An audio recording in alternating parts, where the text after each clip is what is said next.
no business with any Abure-led Labour Party. So that is settled. At any point in time, it is decided that Abure is the chairman of Labour Party. That ends it for me, for that Labour Party. Because we set out saying we would destroy the structure of criminality. And that agenda has not been removed. But that's, by the way, it's important to note that before Abure went to court, INEC has rejected him. The elected members rejected him.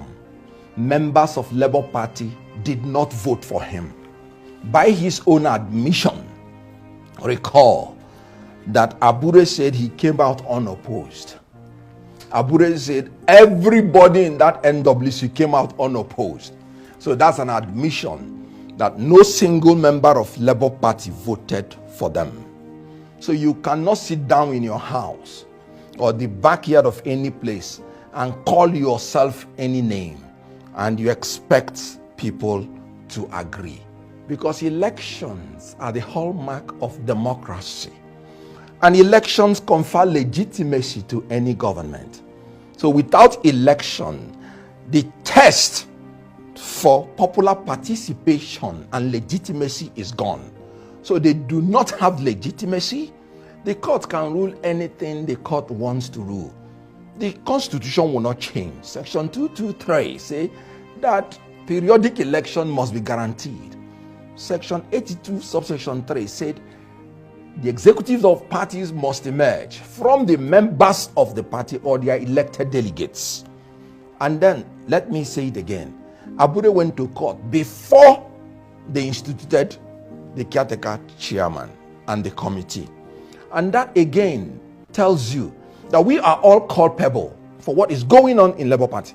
Recall the last time I was here in this interview, I was saying we must deal with this issue decisively. You don't leave a party for 3 months without leadership and expect to come down to meet it the same. Immediately Abure's tenure was over, we were meant to choose that caretaker committee on the 9th of June. 24 hours is the only time you have as a person to allow any institution to go without leadership. Right. 24 hours. And now you have 3 months. And with the 3 months, you can see that these people with the structure of criminality, they're using every means to consolidate their power. Okay. And it will not stand. What we're seeing is that Mr. Peter Obi, the presidential candidate of your party last year, the only state governor you have, Abia State, Mr. Alex Wood, and a couple of other people have stepped up. In your view, they are stepping in to, may I use the word, save the party. Is it late? You know, I've always said that prevention is better than cure, and a stitch in time saves 9. When I was talking about decisiveness, some people were saying Kenneth Okonkwo is pushing people too fast. The truth is this. When you do something at the right time, you foreclose the tendency of anarchy. The issue here is this. In a nation like Nigeria, where the ruling party is looking for any way to make sure they compromise the opposition, you do not have the leisure of time. I can tell you that Labour Party has presently constituted is now a housemate to APC. And being a housemate to APC, the 2023 presidential candidate of Labour Party will be decided on the table of APC. Because we know their moves.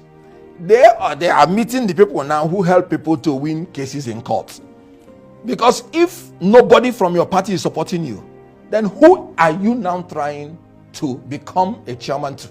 Okay, so are you implying that this other faction, what they are doing, they don't have what it takes to save the party, that it's all going down the drain? Since 2023, we've not won any election. Look at the caricature in Edo State, where Abure comes from. If Abure cannot deliver his state, both from the primary election and the secondary election, then you must be a fool to go and say you want to pick a ticket under Abure to run. Let me tell you what's happening in Edo State, in Ondo State. In Ondo State, Abure told Oti, when he intervened, he told Oti, you that are elected people should remain in your election and administer. Leave the party for us. You know what is happening in Ondo State? They used the national deputy chairman to Abure to secure the ticket. Oh, so they can veer into the elected people's position to take their ticket. Why did they take the ticket? To use it to trade with it. Right. And do you know, even after writing that he has withdrawn officially from INEC and somebody else going to, contest, they still said no, that they did not withdraw, even with the letter. And now they are trying to scatter the ticket. They are trying to make Labour Party unviable because they are working now for some surrogates that want to destroy Labour Party. So you are essentially accusing Mr. Abure of working for the APC. Now, those are your words, right? Not mine. Okay. Good. So what are you implying? What I'm implying is that when the leadership of a party has no relevance, has no legitimacy from the members of the party, it is reasonable to infer that they are working for other surrogates. Remember, when Abure went to the Nnewi to do the illegal election, in my own view, the Supreme Court has not ruled. He said the ticket is reserved for Peter Obi. And I said in this program that that's bribery, that he wants to use it to make Peter Obi to close his eyes on the illegality they're doing. When their tenure ended, it was not even Peter Obi that said their tenure has ended. It was INEC, and they were disgraced out. And that comes to the culpability of INEC. If INEC said their tenure has ended, why did they not accept the caretaker committee? You see, all these things are all just. But the issue here is this. Now, when Abure, when Peter Obi now went to Umuahia to do the right thing, what did Abure say? No, the ticket is no longer reserved. What does that tell you? These are transactional politicians who have no policy, who have no principle, but what they are doing there is to trade. And he said, Oti, we don't have ticket for you. Who do you think they are reserving the ticket for? Let me give you a poser.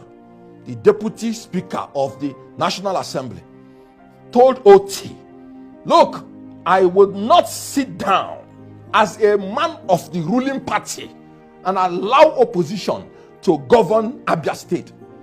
And then there is an Abure that is saying that ticket is no longer reserved for you. And they are winning cases in court. The witch cried in the night and the baby died in the day. So again, what do you think is happening? So again, you're trying to also indict the Deputy Speaker of the House. No, it's not an indictment. He said it openly. Okay. So it's not an indictment. Right. But I can see the nexus. Right. Every ticket in Labour Party is reserved for APC people. And I have told you the nexus. It's not by accident. Let's go back to INEC since you just mentioned it. It's interesting that INEC itself had said that Abure is not national chairman because the election that was held, or the convention rather, held in Nnewi was invalid, that it did not meet the legal requirements and the electoral requirements of that body. So there's a conflict here, and then the court goes ahead to recognize him. As a lawyer, yes, what do you say today? I say it's ridiculous. You know what it is? The courts, knowingly or unknowingly, are destroying and desecrating democracy. And I'll just give you examples. It was still our court that said a man that did not even participate in an election is the candidate for the election. And I'm talking about the case of Bashir Machina, where Lawan is sitting in the Senate now, and he never attended a primary election of the Senate. So the court effectively has taken away from the members of political party the right to choose who their candidates are. A referee, a regulator, an INEC told you, the court, that this man is unknown to us and his leadership is unknown to us. And you, the court, you're telling the regulator. And the law says INEC should be independent in whatever they're doing. And then you, the court, you're telling the INEC, you don't know what you're saying. a man that did not invite any member of Labour Party to vote. And you, the court, you're saying you don't know what you're saying. But let me tell you the judicial trick here. Because the sections that the court considered, I've not read in details the court, but the sections the court considered, section 251 1R, section 285 14C, and section 43. What they are simply saying in those sections is that a party should be allowed to choose their polling unit agents.